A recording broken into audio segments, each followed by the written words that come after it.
السلام عليكم ورحمة الله وبركاته. نحمده ونصلي على رسوله الكريم، أما بعد، فقد قال الله تبارك وتعالى في كلامه المجيد وفي فرقانه الحميد: أعوذ بالله من الشيطان الرجيم، بسم الله الرحمن الرحيم. شهر رمضان الذي أنزل فيه القرآن هدى للناس وبينات من الهدى والفرقان. وقال النبي صلى الله عليه وسلم: من قرأ حرفا من كتاب الله فله به حسنة، والحسنة بعشر أمثالها. لا أقول ألف لام ميم حرف، ولكن ألف حرف ولام حرف وميم حرف، أو كما قال النبي عليه الصلاة والسلام. প্রিয় উপস্থিতি, প্রতিদিনের ন্যায় আজও আপনাদের সামনে উপস্থিত হয়েছি। আজকে আমাদের বিষয়বস্তু হচ্ছে রমজানে কোরআন তেলাওয়াতের ফজিলত সম্পর্কে। রমজান মাস কোরআন নাজিলের মাস, আর এই মাসে কোরআন তেলাওয়াতের ফজিলতে অন্যান্য সময়ের তুলনায় বহু গুণ বৃদ্ধি পায়। এক নম্বর, কোরআন নাজিলের মাস হিসাবে রমজানের মর্যাদা। আল্লাহ পাক রব্বুল আলামিন পবিত্র কোরআনুল কারীমের সূরা আল বাকারার 185 নম্বর আয়াতে কারীমায় বলেন: শাহরু রমাদান আল্লাযী উনজিলা ফীহিল কুরআন হুদাল লিন-নাসি ওয়া বাইয়িনাতিন মিনাল হুদা ওয়াল ফুরকান।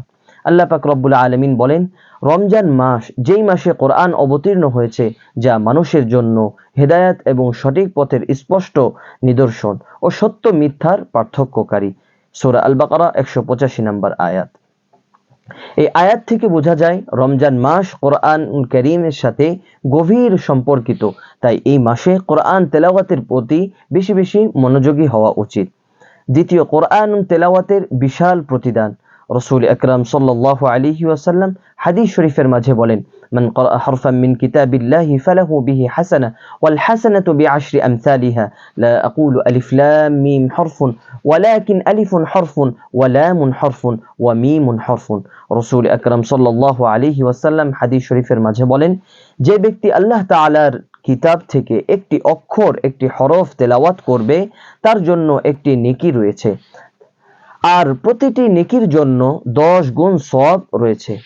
আমি বলছি না আলিফ লাম মিম এটি একটি হরফ, বরং আলিফ একটি হরফ, লাম একটি হরফ এবং মিম এটি একটি হরফ।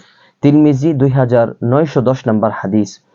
রমজানে প্রতিটি ভালো কাজের প্রতিদান বহু গুণ বৃদ্ধি করা হয়।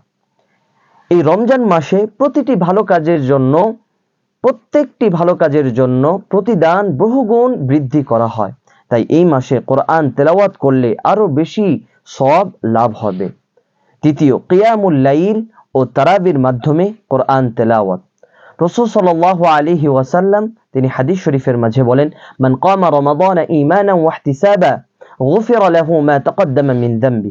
আল্লাহর পয়গম্বর জনাবে মুহাম্মদুর রাসূলুল্লাহ সাল্লাল্লাহু আলাইহি ওয়াসাল্লাম তিনি বলেন, যে ব্যক্তি ঈমানের সাথে সওয়াব প্রতিদানের আশায়, সওয়াবের আশায় রমজানের রাত জেগে যে তারাবির ও অন্যান্য নামাজে কোরআন তেলাওয়াত করে, তার পূর্বের সমস্ত গুনাহ খাতা আল্লাহ পাক রব্বুল আলামিন ক্ষমা করে দেন। সুবহানাল্লাহ। সহিহ বুখারী 2008 নম্বর হাদিস এবং মুসলিম শরীফ 760 নম্বর হাদিসের মাঝে এসেছে। এই কারণে সাহাবা ইকরাম ও সালাফগণ রমজানে অধিক পরিমাণে কোরআন তেলাওয়াত করতেন। চতুর্থ নাম্বার, হযরত জিবরাইল আলাইহিস সালাতু ওয়াস সালামের প্রতি রমজানে নবী করিম সাল্লাল্লাহু আলাইহি ওয়াসাল্লামকে কোরআন শোনাতেন।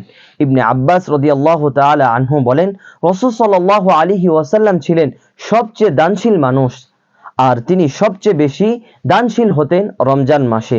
যখন জিবরাইল আলাইহিস সালাতু ওয়াস সালাম তার সাথে সাক্ষাৎ করতেন, হযরত জিবরাইল আলাইহিস সালাতু ওয়াস সালাম প্রতি রাতেই তার সাথে দেখা করতেন এবং নবী করিম সাল্লাল্লাহু আলাইহি ওয়াসাল্লামকে কোরআন শিক্ষা দিতেন। সহিহ বুখারী 6 নম্বর হাদিস, মুসলিম শরীফ 2311 নম্বর হাদিস। রাসূল সাল্লাল্লাহু আলাইহি ওয়াসাল্লাম নিজেই রমজানে কোরআন তেলাওয়াত ও অধ্যয়নের প্রতি বেশি গুরুত্ব দিতেন। 5 নম্বর, সাহাবা ইকরাম রাদিয়াল্লাহু তাআলা আনহুম আজমাইন রমজানে কোরআন তেলাওয়াতের আদর্শ। ইমাম মালিক রাহমাতুল্লাহি আলাইহি রমজানে হাদিস পাঠ বন্ধ করে দিতেন এবং শুধু কোরআন তেলাওয়াতে ব্যস্ত থাকতেন।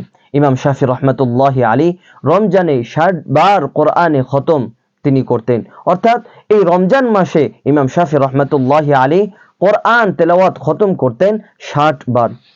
উসমান ইবনে আফফান রাদিয়াল্লাহু তাআলা আনহু এক রাতেই পুরা কোরআন তেলাওয়াত করতেন। সুবহানাল্লাহ। সাহাবা ইকরাম রাদিয়াল্লাহু তাআলা আনহুম আজমাইন ও সালাফদের এই আমল থেকে বোঝা যায় রমজান মাসে কোরআনের সাথে সংযোগ বেশি বেশি বাড়ানো এর গুরুত্ব অপরিসীম। রমজান মাসে কোরআন তেলাওয়াতের ফজিলত অপরিসীম।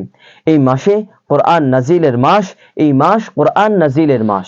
এই মাসে কোরআন অধ্যয়ন করা সুন্নত, আর এই মাসে কোরআন তেলাওয়াত করলে প্রতিটি অক্ষরের জন্য বহুগুণ সওয়াব পাওয়া যায়। তাই আমাদের উচিত রমজানে বেশি বেশি কোরআন তেলাওয়াত করা। বোঝার জন্য এই রমজান মাসে কোরআন তেলাওয়াতের অর্থ বোঝার জন্য চেষ্টা করা এবং এর উপর আমল করা। আল্লাহ পাক রব্বুল আলামিন আমাদের প্রত্যেককেই রমজান মাসে অধিক পরিমাণে কোরআন তেলাওয়াত করার তৌফিক দান করুন। আমিন।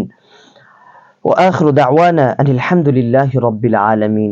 প্রিয় উপস্থিতি, আবার আগামীকাল আপনাদের সাথে একই সময়ে দেখা হবে। সকলেই ভালো থাকবেন, সুস্থ থাকবেন। আসসালামু আলাইকুম ওয়া রাহমাতুল্লাহি ওয়া বারাকাতুহু।